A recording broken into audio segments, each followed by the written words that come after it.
میں طاہر القادری صاحب سے مل کر آیا تو فیصل آباد میں نکلا ایک کلینک سے، تو 3-4 نوجوان میرے پاس آ گئے کہ آپ طاہر القادری صاحب سے ملے۔ میں نے کہا کیوں ملے؟ بڑے عالم ہیں اس لیے ملا ہوں۔ تو اس نے ان کو گالیاں دینی شروع کر دیں اور زمین پہ تھوک کے نا پاؤں سے مسل کے کہنے لگا میرے نزدیک قادری کی اتنی بھی حیثیت نہیں۔ میں نے کہا بیٹا جو اہل حق ہوتے ہیں وہ ایسے متکبر نہیں ہوتے اور ایسے بد اخلاق نہیں ہوتے۔ وہ یہ کہ اگر میں گاڑی میں بیٹھ گیا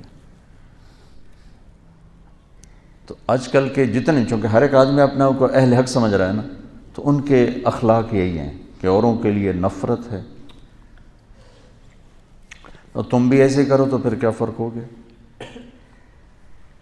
مفتی محمد امین صاحب رحمۃ اللہ علیہ فیصل آباد کے بہت بڑے بریلوی حضرات کے مفتی تھے، ان کا انتقال ہوا تو میں تعزیت کے لیے گیا، ٹائم لیا، تعزیت کے لیے گیا جہاں وہ رہتے تھے، جہاں ان کی تدفین مسجد کے ساتھ ہی انہوں نے تدفین کی۔ انہوں نے مجھے ملنے سے انکار کر دیا، ملے ہی نہیں، باہر ہی نہیں نکلے۔ میں بیٹھا رہا کو 15-20 منٹ، پھر ان کے بیٹے نے کہا جی حضرت کی طبیعت بہت خراب ہے تو وہ نہیں مل سکتے۔ طبیعت خراب نہیں تھی، نفرت تھی، نہیں ملے۔ تو ہم بھی ایسی ہی نفرت پال لیں اور کہتے ہو آپ ہم انبیاء کے وارث ہیں، کس چیز کے وارث؟ لعلک باخع نفسک الا یکونوا مؤمنین۔ یہ جو اللہ کہہ رہا ہے کہ میرے نبی اتنا غم نہ کر کے آپ خود ہلاک ہو جائیں، کس کا غم کھا رہے تھے؟ جو آپ کو پتھر مار رہے تھے، جو آپ کو گالیاں دے رہے تھے، جو آپ کو ساحر کہہ رہے تھے، کذاب کہہ رہے تھے، مجنون کہہ رہے تھے، کیا کچھ کہہ رہے تھے۔ اور کیا کچھ کہہ رہے تھے کہ اللہ نے کہا وَلَقَدْ نَعْلَمُ أَنَّكَ يَضِيقُ صَدْرُكَ بِمَا يَقُولُونَ۔ یہ جو قول ہوتا ہے نا، یہ ایسا خنجر ہوتا ہے کہ چیر کے رکھ دیتے، اس کا مرہم بھی کوئی نہیں۔ تلوار کی زخم کا تو مرہم ہے، اس کا تو مرہم بھی کوئی نہیں۔ اس لیے اللہ کہہ رہا ہے مجھے پتہ ہے آپ کا سینہ تنگ پڑ جاتا ہے لوگوں کی باتیں سن کے۔ تو بچوں اللہ تعالیٰ مجھے بھی آپ کو نبوت والے اخلاق دے، جتنا کوئی دین سے دور ہو اتنا اس سے پیار کرنا چاہیے، ہمدردی کرنی چاہیے کہ اللہ کرے یہ راہ راست پہ آ جائے۔ یہ کیا طریقہ ہے؟ نفرت کرنا، بغض رکھنا، یہ کون سا طریقہ ہے؟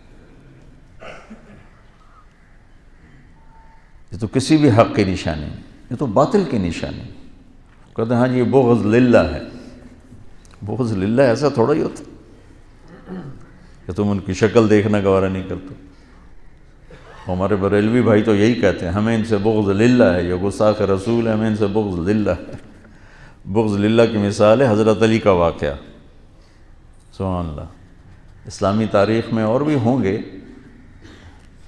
لیکن کیا نادر المثال واقعہ ہے، اور کیا خوبصورت کہ یہودی کو خیبر کی جنگ میں گرایا، قتل کرنے لگے، اس نے منہ پہ تھوک دیا تو چھوڑ کے پیچھے ہٹ گیا۔ واہ، امام المتقین۔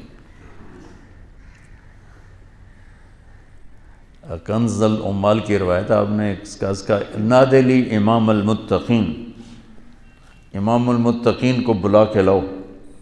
ان کا جی کون؟ کہا علی، علی کو بلا کے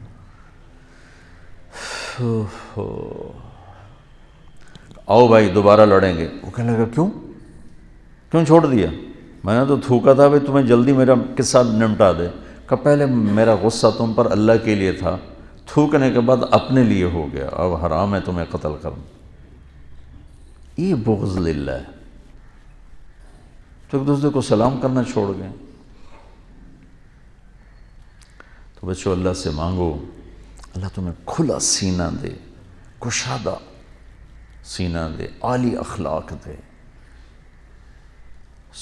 حسن سلوک دے، علم کی گہرائی دے، تبلیغ کا پھرنا اور درد دے، تو تم پوری انسانیت کے لیے رحمت بن جاؤ گے۔ کڑکتی دھوپ میں سایہ ہو کے، جھلساتی گرم ہواؤں میں تم بادل ہو کے، خشک ویرانیوں کے لیے